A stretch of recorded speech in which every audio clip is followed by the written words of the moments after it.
Hello sir welcome to my mount IT channel. আজকে আমরা আলোচনা করব স্পোকেন রুল 7। চলুন শুরু করা যাক। হ্যালো ভিউয়ার্স, আমরা কথা বলার সময় বলি তিনি একজন অত্যন্ত সৎ মানুষ, তারা অত্যন্ত সৎ মানুষ, সে একজন অত্যন্ত ভালো ছেলে, সে একজন অত্যন্ত সুন্দরী মেয়ে, সে একজন খুব ভালো এবং মেধাবী ছাত্র। এই যে বাক্যগুলো বলে থাকি, এই বাক্যগুলোকে কীভাবে খুব সহজেই ইংরেজিতে বলতে পারি সেই সম্পর্কে আজকে আলোচনা করব। যারা ইংরেজিতে একদম দুর্বল তাদের জন্য এই ভিডিওটি। চলুন শুরু করা যাক। স্পোকেন রুল 7 এর স্ট্রাকচারটি খুবই সহজ। Subject plus am plus are plus is plus verb plus adjective plus noun.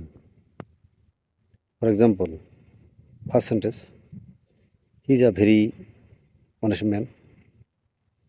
তিনি একজন অত্যন্ত সৎ মানুষ। এই সেন্টেন্সে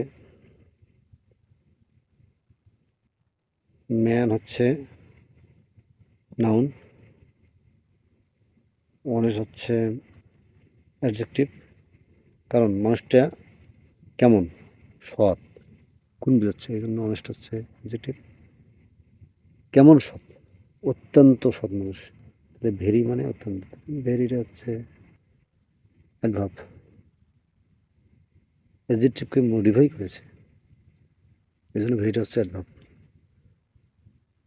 আমরা যদি স্ট্রাকচারটি ফলো করি তাহলে দেখা যাবে যে প্রথম সেন্টেন্সে সাবজেক্ট হি বসেছে, তারপরে সাবজেক্ট অনুযায়ী হির পর ইজ বসেছে, তারপর ভেরি অ্যাডভার্ব, তারপরে অ্যাডজেক্টিভ এবং পরিশেষে নাউন বসেছে।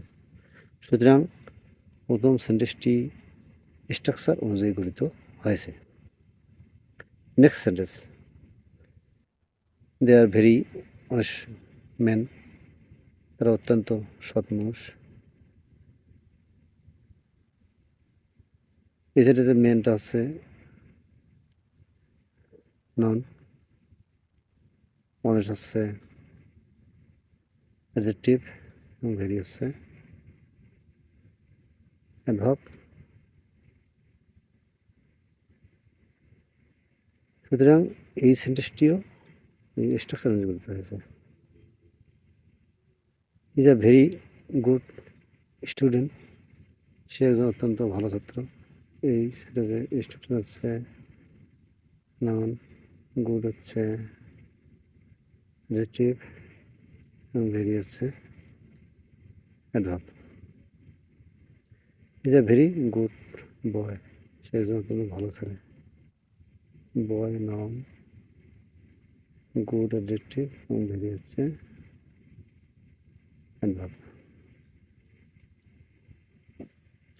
She is a very beautiful girl.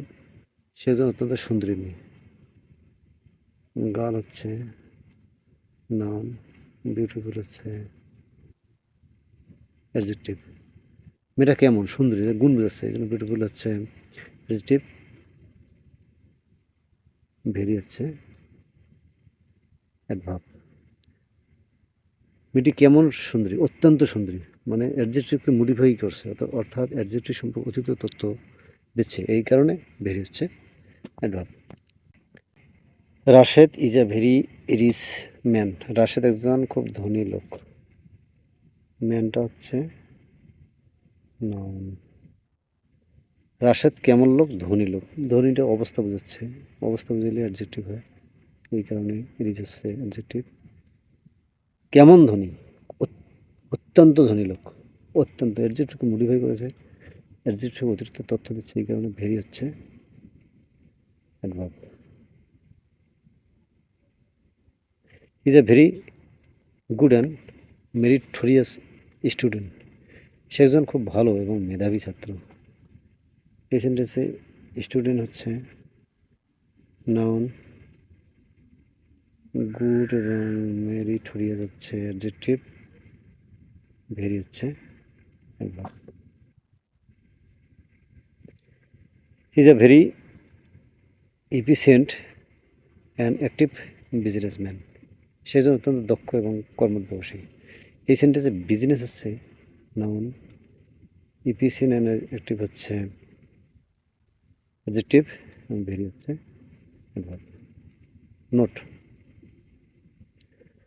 Subject যদি সিঙ্গুলার হয় তাহলে নাউন টু সিঙ্গুলার হবে এবং অ্যাডভার্ব এর পূর্বে এ প্লাস অ্যান বসবে। আমরা ফার্স্ট সেন্টেন্সটি লক্ষ্য করি। First sentence, he is a very honest man. তিনি একজন অত্যন্ত সৎ মানুষ। এই সেন্টেন্সে সাবজেক্ট হচ্ছে থার্ড পারসন সিঙ্গুলার নাম্বার, হি হচ্ছে থার্ড পারসন সিঙ্গুলার নাম্বার, তাহলে নাউনটিও সিঙ্গুলার হয়েছে। স্টুডেন্ট হচ্ছে নাউনটিও সিঙ্গুলার হয়েছে এবং অ্যাডভার্বের পূর্বে ভেরি হচ্ছে অ্যাডভার্ব এবং এর পূর্বে এ বসেছে। আমরা জানি যে কনসোনেন্টের পূর্বে এ বসে, ভিটা হচ্ছে কনসোনেন্ট এবং এর পূর্বে এ বসেছে। আন্ডারস্ট্যান্ড? সাধারণত অ্যাডভার্বের প্রথম অক্ষর কনসোনেন্ট হলে এ আর ভোয়েল হলে এই আই ও ইউ অ্যান বসে। সাবজেক্ট যদি প্লুরাল হয় তাহলে নাউনটিও প্লুরাল হবে এবং অ্যাডভার্বের পূর্বে এ প্লাস অ্যান বসবে না। আমরা